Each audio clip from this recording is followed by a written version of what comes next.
أعوذ بالله من الشيطان الرجيم بسم الله الرحمن الرحيم.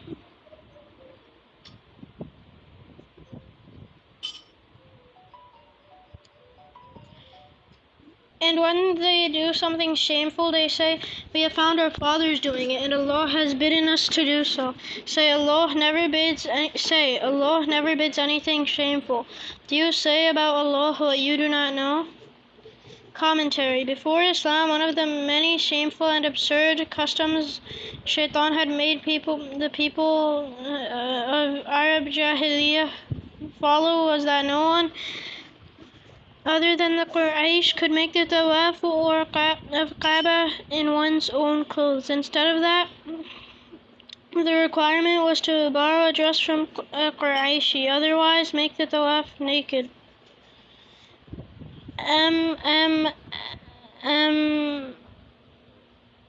50.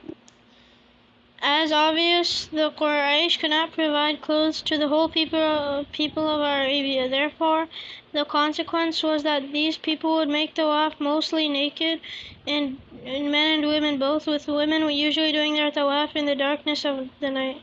Then they would explain the satanic expediency of this act by saying, "The clothes wearing which we have committed sins are clothes in which making the tawaf of the Kaaba is contrary to etiquette." So devoid of common sense they were that it did not occur to them that making their tawaf naked was far more contrary to etiquette, and still more so contrary to human dignity itself. And the only exception to this rule was the tribe of Quraysh, which, because they were the servants of the sacred haram, was not bound to follow this law of nudity. The first verse among those cited had been revealed to identify and eliminated this absurd custom. It was said in the verse that on occasions when they did something shameful and people told them not to do so, their answer to them would be that their forefathers and elders have been doing so all along, and now for them to forsake their practice was a matter of shame. Then they also said that this was what Allah had told them to do. In this very verse,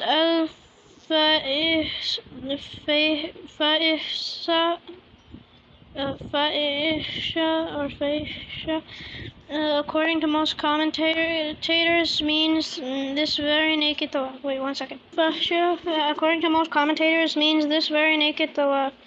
In fact, fahsha, and fahisha refer to every evil act, the evil of which reaches the farthest limits and is all too loud and clear in terms of common sense and sound taste. Then that it's good and bad becomes quite rational too, is something which stands established universally.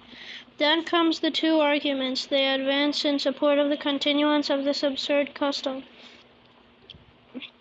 One of these was the need to follow ancestral customs. That is, maintaining these was good in itself. The answer to this proposition was fairly clear, as the blind following of ancestral customs was not something reasonable. Even a person of average common sense can understand that a method cannot be justified on the basis that one's forefathers used to do so. If the methods used by forefathers were to be taken to be sufficient to justify the legitimacy of an action, then the fact is that forefathers of different peoples of the world will used to act differently, even contradictorily. This argument will then render all erroneous methods of the whole world to be correct and permissible. In short, this argument advanced by these ignorant people did not deserve attention. Therefore, the Quran has not considered it necessary to answer this question here, though in some hadith narrations it had been answered by saying that an act of ignorance which may have been committed by one's forefathers could hardly be worth following by any stretch of imagination. The second argument in favor of the naked tawaf advanced by these people was that Allah had ordered them to do so. This was a flagrant lie. They were attributing to Allah what He had never commanded. Addressing the Holy Rasulullah sallallahu alaihi wasallam, the answer given was sallallahu alaihi wasallam.